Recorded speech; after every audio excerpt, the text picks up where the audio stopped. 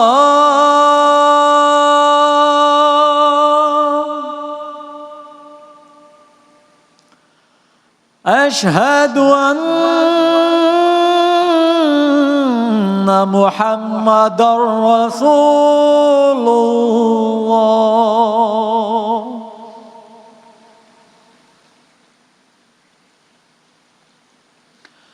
حي على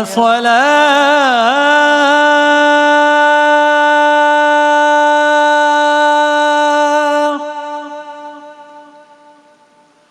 حي على الصلاة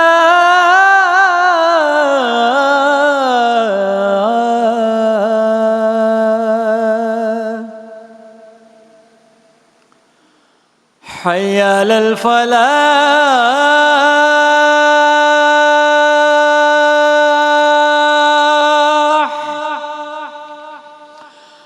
حي على الفلاح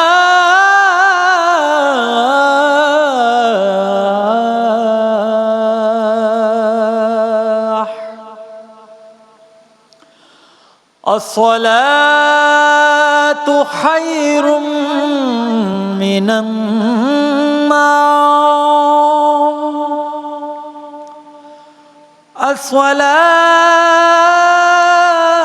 الصلاة خير من النوم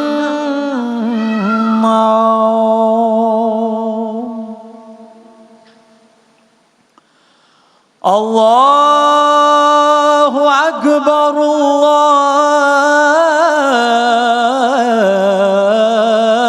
الله أكبر لا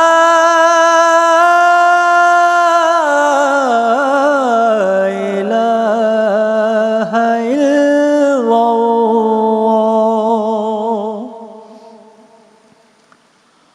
اللهم رب هذه الدعوة التامة والصلاة القائمة آت محمدا الوسيلة والفضيلة والدرجة الرفيعة وبعثه مقاما محمودا الذي وعدته وارزقنا شفاعته يوم القيامة إنك لا تخلف الميعاد. جزاک اللہ، بہت نوازش جناب وسیم مسیح صاحب اذان فجر دینے کی سعادت حاصل کر رہے تھے.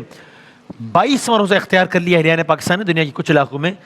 23 رمضان المبارک انشاءاللہ ایک اور طاق رات میں ہم داخل ہو رہے ہیں، یعنی کہ آج جو شب کی یعنی کل جو سحری کی نشریات ہوگی وہ خصوصی نشریہ ہوگا انشاءاللہ، جو کہ رات 1 بجے سے ہوگا، اور ظاہر افطار کی نشریات وہی معمول کے وقت کے مطابق، یعنی کہ 1:45 پر مختلف انبیاء نے مختلف مواقع پر جو دعا کی ہم ان سے اختتام کرتے ہیں سحر کی نشریات کا. سورہ عنکبوت کی آیت اور یہ حضرت لوط علیہ السلام نے دعا کی سے اختتام کرتے ہیں. بسم اللہ الرحمن الرحیم. قال رب انصرنی علی القوم المفسدین. لوط علیہ السلام نے عرض کی اے رب تو فساد انگیزی کرنے والی قوم کے خلاف میری مدد فرما. اور پھر اس کے آگے مزید پھر دعائیں، اور آئیے ساتھ ساتھ آیت کریمہ سے بھی اختتام کریں. وظنونی ذہب مغاضبا فظن ان نغفر علیہم فنادى في الظلمات اللہ الہ الا انت سبحانک انی کنت من الظالمین فاستجبنا له ونجیناہ من الغم وکذالک ننجی المؤمنین. انشاءاللہ بشرطِ صحت و سلامتی و زندگی اب سے کچھ گھنٹوں بعد 1:45 پر ملتے ہیں انشاءاللہ. تب تک کے لیے اللہ حافظ.